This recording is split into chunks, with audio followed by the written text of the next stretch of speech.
Olá, estamos dando início ao primeiro Cine Católico, onde vamos estudar a história da igreja através do cinema. Para melhor ter proveito desses vídeos, é necessário que você siga algumas recomendações. A primeira é que antes ou depois de ver esse vídeo, você assista o filme. A segunda recomendação é você pesquisar em algum momento a vida do santo que a gente vai estar comentando. Ou se for alguma aparição de Nossa Senhora, ou se for de algum Papa. Porque no cinema algumas coisas são ficção, mesmo que seja baseado em um fato real. Então a gente precisa ter cuidado de saber o que é real e o que foi inventado para deixar a história mais comovente e emocionante. Por enquanto, a gente vai fazer esses vídeos dividido em 3 partes. A primeira parte a gente vai comentar um pouco sobre o filme, sobre algumas curiosidades, sobre direção. Essa primeira parte não vai ter spoilers. A segunda parte, onde a gente vai comentar um pouco sobre o que a gente pode aprender com o filme. Todo filme tem algum ensinamento. Aqui a gente vai estar tirando conhecimento do cunho religioso para a nossa vida, já com spoilers. Já sabendo essas 2 partes, a gente entra na terceira, onde a gente vai conhecer a história da igreja com base nesse filme que a gente vai estar comentando. Então, vamos começar. O filme que a gente vai comentar hoje é de Joana d'Arc, de 1948. Tem a direção de Victor Fleming, é o mesmo diretor de E o Vento Levou e O Mágico de Oz, todos da década de 1930. O filme que a gente está analisando foi a última produção desse diretor. Não teve um sucesso de bilheterias quanto esses outros 2, mas ele levou para casa 2 estatuetas do Oscar. Para a realização desse filme foi feita uma extensa pesquisa histórica. Esse filme ele já tem um entendimento que a gente já conhece a história. Por isso, logo no início, ele já revela o que vai acontecer no final. Isso pode parecer que estrague todo o filme, mas na verdade ele vai tornar mais interessante, porque a gente vai querer saber como isso aconteceu até chegar lá. Isso é realizado de uma forma muito bem construída. A história do filme é de Joana d'Arc, uma jovem que nasceu na França em 1412. Era uma camponesa que escutava vozes vindas da igreja e, sabendo que eram vozes de Deus e de alguns santos, então ela buscou se aprofundar mais na fé. Essas vozes diziam que ela precisava coroar Delfim como rei da França e também liderar o exército para finalizar a Guerra dos 100 Anos. Só que muitas coisas acontecem, ela é então entregue aos seus inimigos e levada então à Inquisição. Se a gente for analisar então esse filme, a gente consegue fazer uma divisão em 3 partes. A primeira parte da história é quando Joana d'Arc ela começa a ouvir essas vozes e começa a ter esse desejo de entrar no exército e entrar na batalha. Essa segunda parte, onde ela já está dentro do exército, ela começa então com o objetivo de vencer essa batalha. E essa terceira parte então toma um outro rumo, onde ela é entregue aos inimigos e agora ela tenta salvar sua própria vida e para isso ela precisa permanecer firme nas suas crenças. Na nossa vida então tem essa batalha. A pergunta que a gente tem que se fazer não é eu vou entrar nessa guerra, mas a gente tem que se perguntar em que lado eu vou estar nessa guerra. Quando ela busca então a vitória da batalha, nós também buscamos as vitórias que são as tentações, que de certa forma são coisas positivas, porque com elas a gente consegue vencer e ver o quão somos fracos e necessitamos da humildade. E essa terceira parte, então, se a gente trouxer para a nossa vida essa batalha e tudo isso, nós precisamos permanecer e perseverar. É uma luta muito difícil, porque não existe um lugar tão santo, tão sagrado que não vai existir tentação. Então é necessário que a gente permaneça na nossa fé, fiéis àquilo que nós cremos, e dessa forma, então, encontrar a santidade, que foi o que aquela santa fez e o que ela nos ensina. Durante o filme, então, a gente vê que ela fala com Deus durante muitos momentos. E ela precisou ouvir a voz de Deus, pois só assim ela poderia saber o que fazer.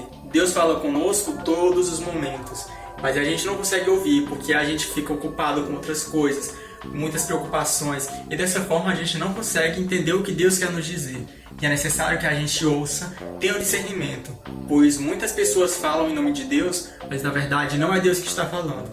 E além do discernimento é a obediência. Santa Joana d'Arc ela não se tornou santa porque ouviu a voz de Deus, mas porque ela ouviu e obedeceu quando ela está reunida com todo o exército e ela fala aquele discurso que é muito forte, onde Deus estava no lado deles. Mas será que eles estavam lutando junto com Deus? Era necessário que antes da batalha fossem feitas confissões que deixassem todos os pecados e que fosse um exército de Deus que estivesse lutando, pois só com Deus a vitória era garantida. E foi o que aconteceu realmente. Com Deus, eles venceram. Depois dessa batalha, quando eles retornam já para um vilarejo, uma mulher pede que Joana tocasse no seu filho, só que ela de forma muito humilde falou: Your touch is better than mine. E lá mais pro final do filme, quando ela já está presa, ela tem um desejo muito forte de ir para a casa do pai, pois naquele momento ela já está impedida, as pessoas não deixavam ela ir para a igreja, e daquela forma, então ela buscava ir para a casa do pai, mesmo de forma inconsciente. E é esse desejo que também temos que ter.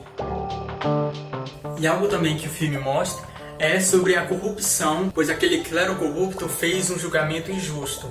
Pois como a coroação do rei tinha acontecido só por causa de Joana, que tinha falado que foi a voz de Deus que tinha pedido, então acusaram Joana como bruxaria, então ela precisaria negar tudo aquilo que tinha falado sobre Deus para poder então salvar sua vida. E se ela negasse sua fé, o rei seria descoroado e assim os ingleses dominariam a França. E o que aconteceria anos depois, que em 1535, um rei desejaria ter o divórcio. O Papa não ia conceder. Esse rei tirou todo o catolicismo da Inglaterra, aderindo então ao protestantismo. Agora a gente consegue entender. O desejo de Deus de querer que Joana d'Arc defendesse a França é para que ela não fosse dominada pela Inglaterra, porque então a Inglaterra e a França seriam protestantes.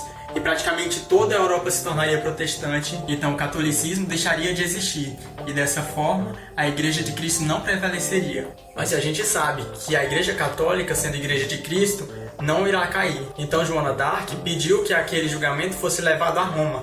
Mas como eles sabiam que Joana era inocente, eles não permitiram levar, pois eles queriam que os interesses pessoais dele fossem prevalecidos. Então aquele julgamento foi considerado inválido. E anos depois, em 1456, ela foi considerada inocente pelo Papa. E em 1920, ela foi canonizada e considerada santa pela Igreja Católica.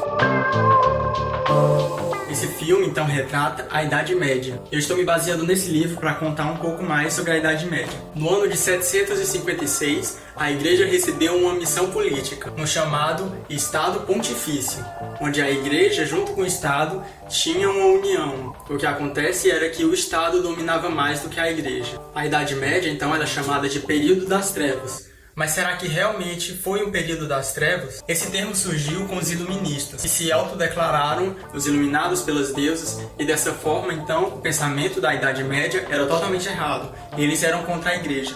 Dessa forma, então, eles falaram que eles eram certos, mas a Igreja estava errada. Então eles acusavam a Igreja de ser contra todas as ciências, contra toda a liberdade, contra todos os estudos, inimiga da razão, e que aprisionava o homem nos dogmas da Igreja. Esse pensamento persiste até hoje em dia nas nossas universidades, sendo que as universidades foram criadas pela Igreja Católica no período da Idade Média.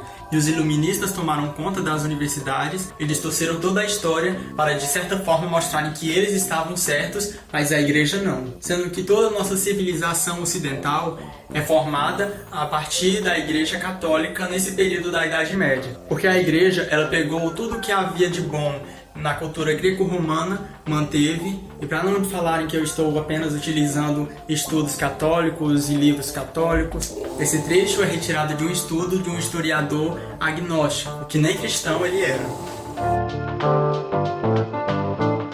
Algo que também é contado no filme, já no terceiro ato, é a Inquisição. Muitas pessoas veem como uma forma de um tribunal sanguinário que matavam as pessoas só porque discordavam dos dogmas da Igreja. É uma visão do ódio renascentista contra a Igreja Católica.